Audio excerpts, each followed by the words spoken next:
Les fêtes du mois La. Du Laba au Petit Nouvel An.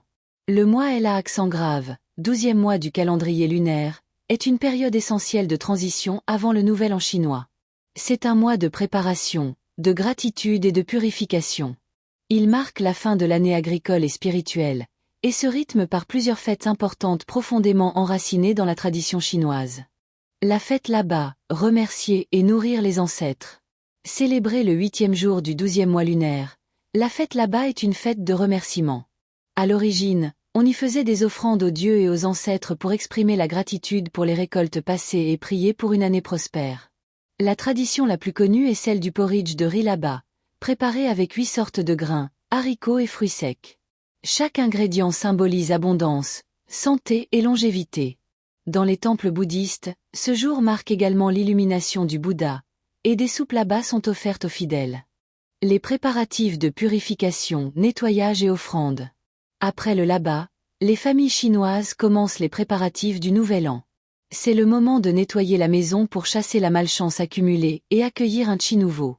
Ce grand ménage symbolise un renouveau énergétique. On élimine la poussière, on répare, on trie, on purifie.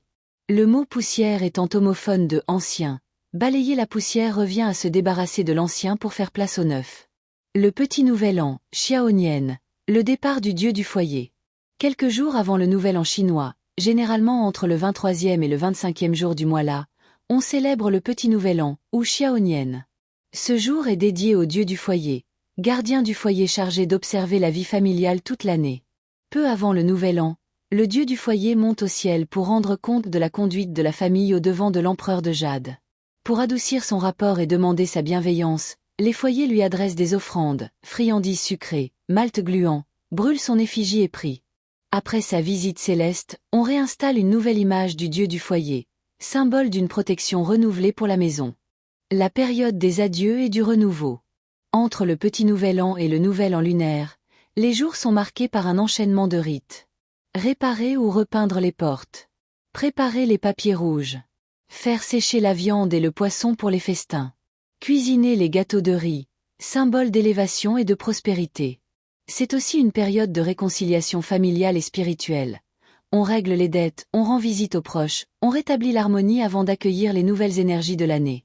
Le mois La, la conclusion d'un cycle. Le mois La est donc un temps de conclusion et de renaissance.